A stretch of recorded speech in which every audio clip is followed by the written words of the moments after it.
Jai student, today we are going to discuss the MCQ type question in the chapter in Indian Economic Development, the first chapter, the Indian economy on the event of independence.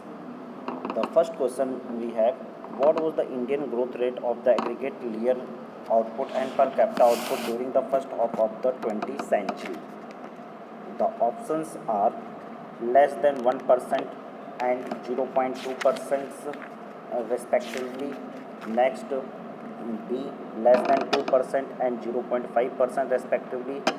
C less than 3% and 0.2% respectively. D less than 3% and 0.5% respectively.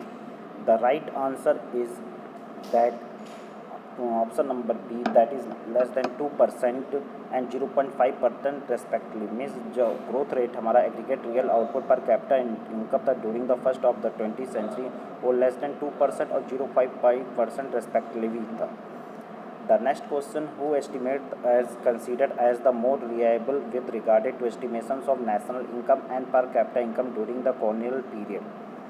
The options are Dadabhai Naoroji, B. William Digby, Findlay Sere, and V.K.R.V. Rao.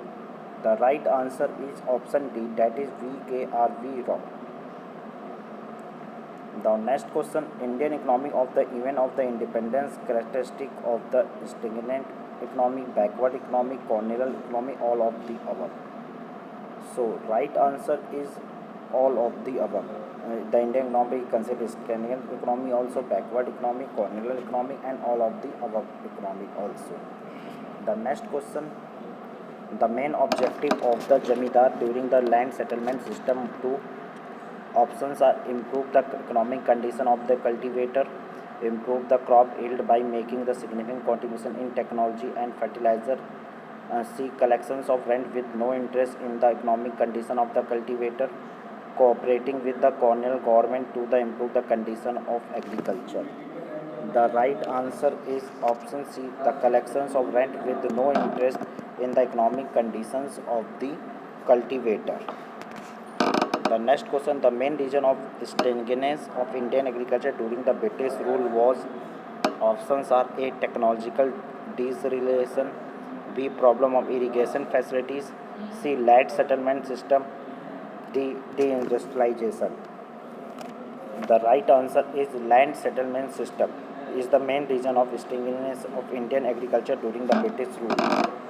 Now question number 13, the main reason for the food shortage in India after partition was. Options are A, low productivity in Indian agriculture, B, food surplus area of West Bengal and Sindh went to Pakistan, and considerable use of fertilizer, D, all of the above. The right answer is food surplus area of West Punjab and Sindh went to Pakistan. The next question, which of the given the unemployment predominant context of Indian agriculture? Structural unemployment, frictional unemployment, disguised unemployment, all of the above. The right answer is disguised unemployment. The next question, we have taken the Indian farmer voluntarily agreed to switch from subsistence farming toward the commercial family agriculture given the statement. A, true, B, false, C, partially true, D, partially false. The right answer is false. The next question, which two industries were the adversely affect the result of the partition? So we can say the cotton is option cotton and sugar, B, cotton and jute, jute and sugar, D, sugar and food processing industry. The right answer is cotton and jute. Next question, deindustrialization act as a major setback to which Indian industry? A, coal, B, iron and steel, C, handicraft, D, cotton textile. The right answer is handicraft. Thank you.